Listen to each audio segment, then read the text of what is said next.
I hate trends. Trends are stupid. Trends give you leg warmers. Trends give you big hair and giant hoop earrings. Trends are bad. But this particular one has a lot of merit because it marries two design styles which are completely off the rails, no one could live with: modern and organic. These two design styles on their own are a little extreme, to say the least. Most people can't live with modern design. I mean, unless you're Dexter, the serial killer. It's too cold, it's too hard, it's got no warmth, it's got no life to it. And organic is the other extreme. It is smelly hippies and patchouli oil and following the dead around, eating bagels with sprouts on top. If we can blend these two into the perfect design partnership, these styles become a lot more livable. So let's start with modern. First of all, everybody gets modern wrong. Everyone gets it wrong. Designers left and right. I will show you Instagram wrong, wrong, wrong, wrong, wrong. They get it wrong. And here's why. Modern is not current. It is not today. Despite what my mother-in-law will tell you, it's not modern. It's not modern because it was made in this century. It's modern because it was made between a particular time period, around the 20s and 30s. Mies van der Rohe, Le Corbusier, Marcel Breuer.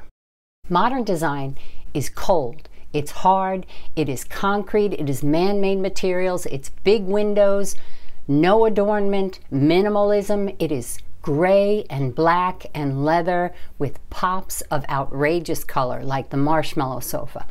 It is not soft. It is not for the faint of heart. It is not for anybody but a single guy that wants to be a serial killer. Organic, on the other hand, macrame galore and plants overgrowing your apartment.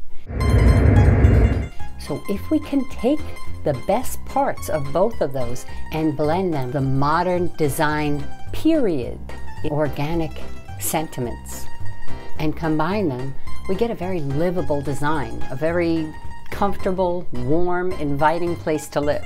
And what you'll see when it's done properly is wonderful, and it's unexpected, and it's warm and inviting. Now, I recently stayed at a place in Italy that was over 600 years old, and yet it was a modern organic flat. It had very traditional Roman elements, the big old windows that you pull closed, but it also had natural, sustainable materials.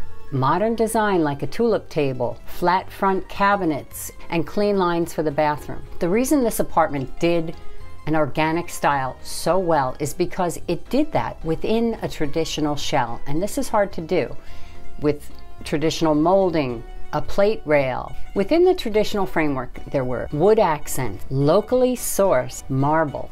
It's in Italy, so it's locally sourced. Marble is not always a sustainable product, but when you live in Italy, it's right around the corner. So that counts.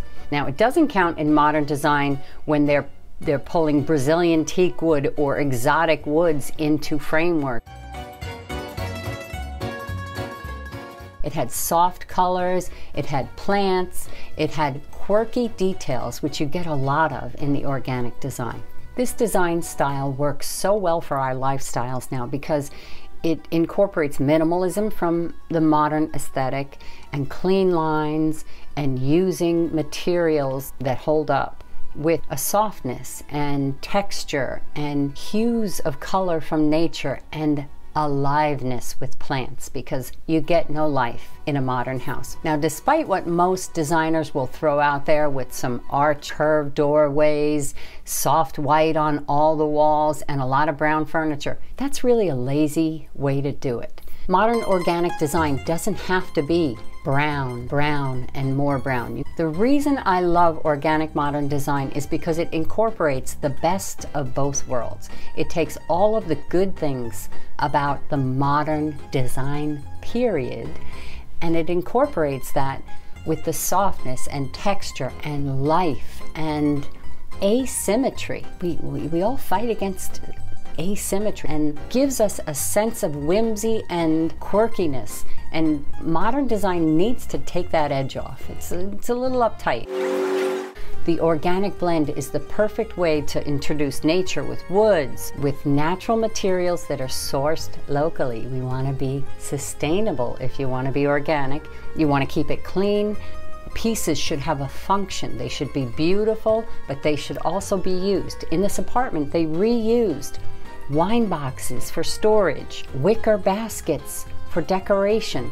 They incorporated some of the organic elements, but they did it in a way where they're functional. The antique trunk that holds all the linens, the side chairs in a pop of green, or the wardrobes with just a hint of organic color. A color that's going to occur naturally in nature, not some wacky thing my daughter puts on her nails. So how can we incorporate modern organic design into our lives? You don't need to live in a modern box. You don't need to live in a glass house in order to bring some of these elements into your environment. You just need to remember some of the principles. So minimalism, less is more. Things have a function. Use things found in nature. So natural materials, wicker, rattan, all of that kind of stuff. Lots of textures and colors that you're going to find occurring naturally in nature. When you do that and you combine that with clean, straight lines, furniture that does the job and nothing more, you've got it made.